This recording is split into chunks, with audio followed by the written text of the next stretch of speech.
Alright, fine. Let's talk about the Oscars for a bit here. No, I'm not going to focus solely on whether or not I'm Team Will or Team Bad Hair jokes about black women. Oh, I'm sorry, did I say that out loud? So full disclosure, I didn't watch the Oscars live. Because I knew it would be a crap fest. Subjectively speaking, of course. Back when I was in college and my friends and I used to watch the Oscars every year and we had our own little Oscar parties, there was just a different energy, a different vibe, a different prestige that still was upheld at the awards. Strictly on the surface, because Hollywood has tons of skeletons and they're all much worse than a dude slapping someone else on live TV.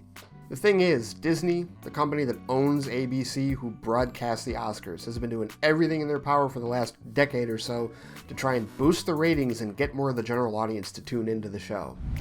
They've tried expanding the Best Picture category, they've tried comedian hosts, and they've even tried over the last couple of years to place more emphasis on the more popular movies that the general audience has seen.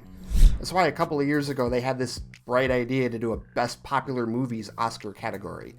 But that got nixed and just became hashtag Oscars fan favorite and hashtag Oscars cheer moment. You know, the two fan vote categories that the Zack Snyder fandom completely dominated? Simply put, Disney only cares about boosting the Oscars ratings and making money with it as a reality TV show. Whereas the Academy, or at least most of its members, still care about it being a celebration of their work and the best in the business for that particular year. It actually got pretty heated this year because Disney had the Academy cut several categories out of the main show for time, which in the end made no difference whatsoever because the show actually ran longer than previous Oscar telecasts did. So you've got the creators and the artists on this end, and you've got the broadcasters at ABC and Disney on this end. And when you have those two clashing ideologies come together, the end result is exactly what you saw this past year. Buffoonery. Of the highest order.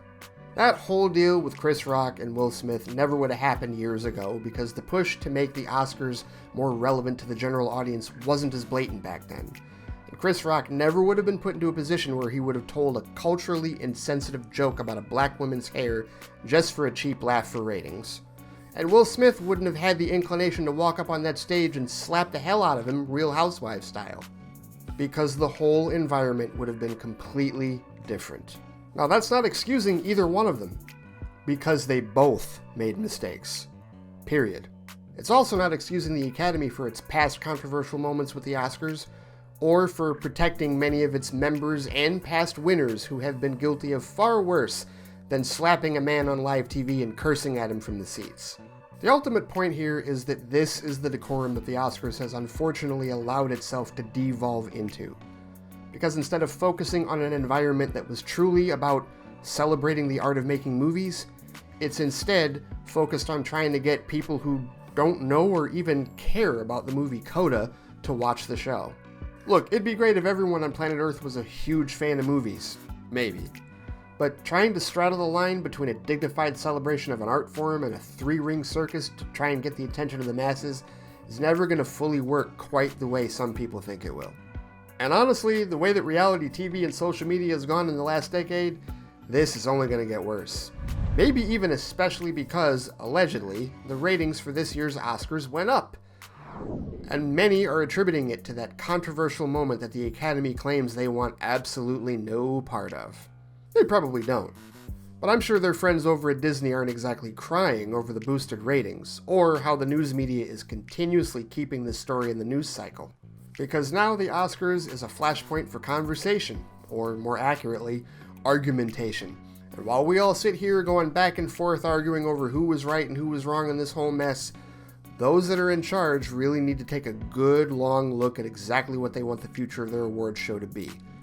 Because right now, it's a crap fest. Subjectively speaking, of course.